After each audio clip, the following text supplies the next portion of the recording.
میں حج پہ تھا مدینہ، تو میرے ایک دوست نے کہا کہ میری گاڑی ورک شاپ میں ہے، میرے ساتھ چلو، وہ تم چلا لینا اور یہ میں چلا لوں گا۔ میں نے کہا میں نے کبھی وہ الٹے ہاتھ لیفٹ ہینڈ والی کبھی چلائی نہیں، تو کوئی ٹکر نہ ہو جائے۔ کہنے لگا اس میں کیا، ادھر بیٹھو یا ادھر بیٹھو، تمہیں چلانا تو آتا تو ہے لیکن اندازہ کوئی نہیں ہے۔ انہوں نے کچھ نہیں ہوتا، چلو چلو۔ میں کہا چلو، اب وہ چل پڑے۔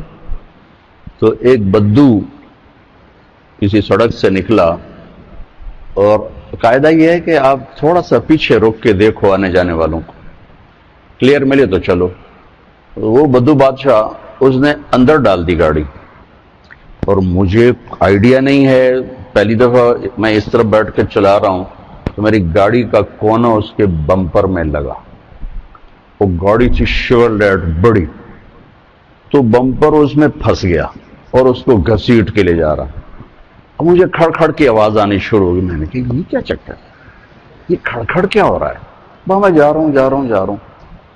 وہ بدو نے پیچھے سے گاڑی بھگائی، اور ایک دم جو میں چلا گیا نا کوئی تو 1 فرلانگ 1.5 فرلانگ سے آگے آگے بریک لگائی۔ میں کہا ابھی لگتا ہے کام خراب ہو گیا۔ تو نکلا غصے سے، تو مجھے سمجھ میں آ گیا کہ شاید اس کی گاڑی کا کوئی چیز پھنس گئی۔ میں نے کہا پتر ہون بالکل تو ہون عربی دا ایک لفظ بھی بولیا تو تیری خیر نہیں۔ اس نے آ کے دروازہ کھولا، انزل۔ میں کہا حاجی پاکستان۔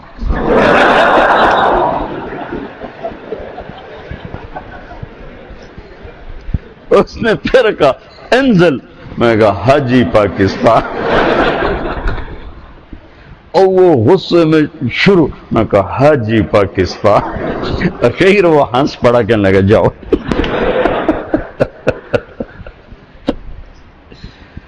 تو یہ مثال مجھے یاد آئی، اور پرانا واقعہ بھی کب کا 92 کا ہے یہ واقعہ۔ یاد آیا آپ کا رش دیکھ کر کہ اب ٹریفک زیادہ ہے، اب آپ کو بہت احتیاط سے آپس میں چلنے کی ضرورت ہے۔ آپ کے استادوں سے ایک بات کر کے آیا ہوں، وہی آپ کے سامنے دہرا دیتا ہوں، اور یہی میرا مستقل موضوع ہے، مضمون ہے۔ میں تقریباً ہر بیان میں اس کو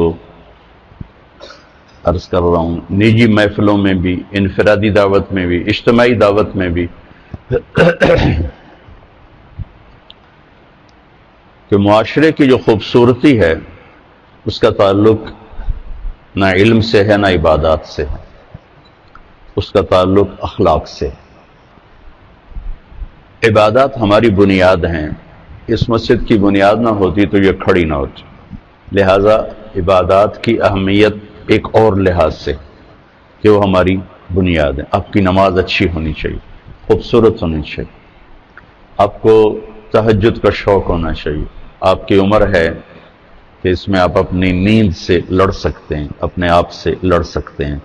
ہماری عمر تک پہنچتے شاید پھر آپ چاہیں بھی تو نہ کر سکیں، لیکن ابھی اپنے آپ کو، میرے رائمنڈ میں داخل ہونے کا جو شوق تھا نا، اس کی وجہ ایک طالب علم تھا، وہ تہجد مسجد میں آ کے پڑھتا تھا، تو مسجد میں بس آپ سے بھی کم لوگ ہوتے تھے، آپ تو میں نے سنا 400 ہو گئے ہو، تو وہ 250-300 ہوتے تھے 1971 میں۔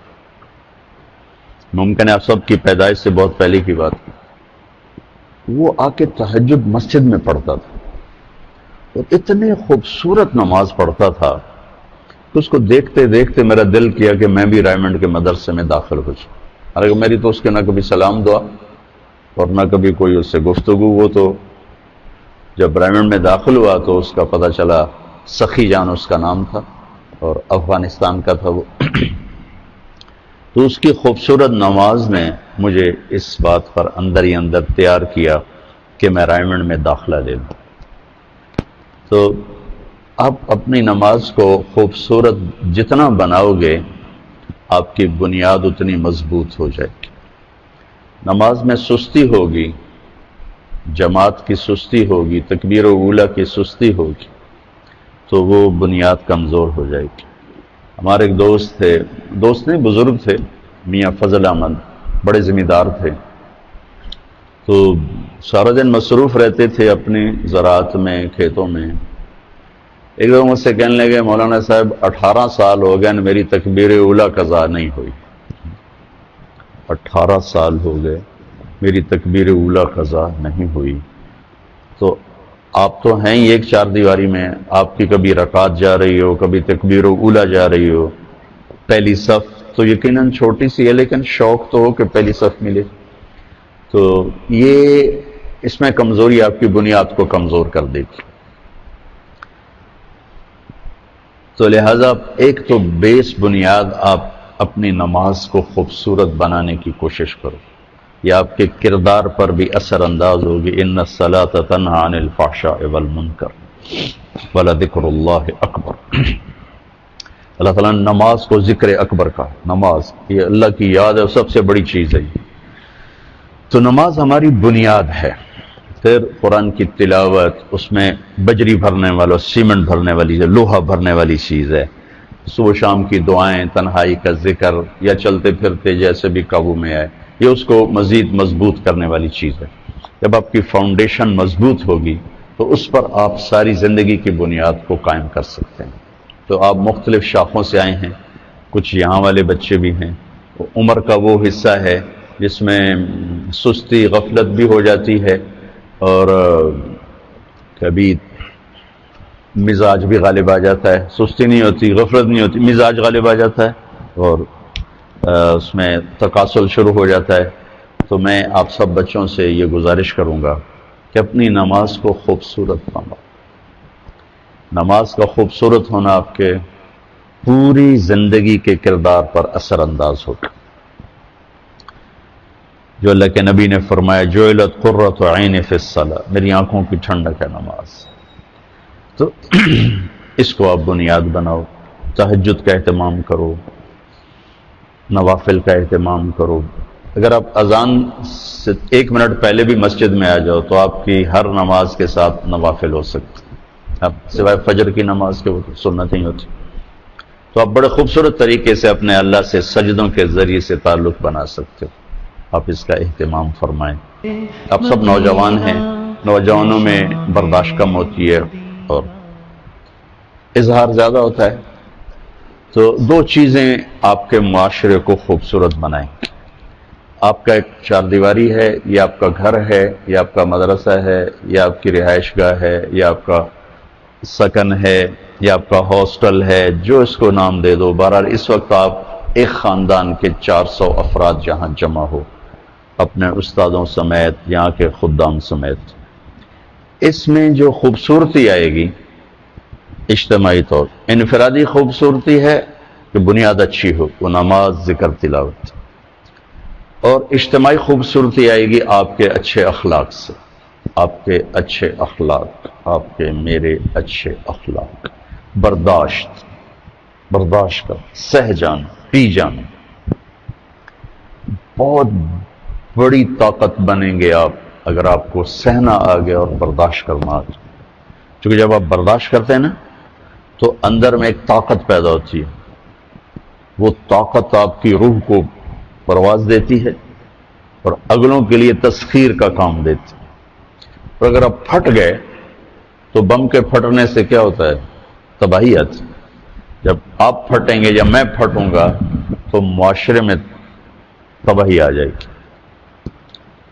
تو اس کے لیے آپ 2 چیزوں کا اہتمام فرمائیں. ایک اپنی زبان کی حفاظت فرمائیں.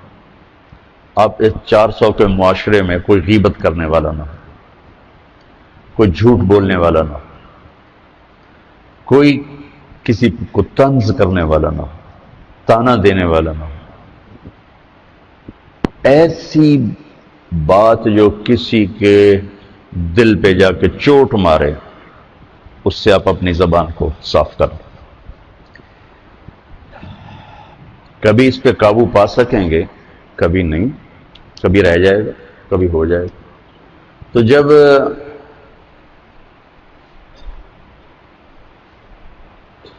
ہاتھ سے نکل جائے بات تو پھر اللہ نے ہمارے لیے توبہ کا دروازہ رکھا ہے. 2 نفل پڑھو، اللہ سے معافی مانگو، جس پر زیادتی ہو اس سے جا کے معافی مانگو. اس سے آپ کی مزاج میں ٹھہراؤ آ جائے.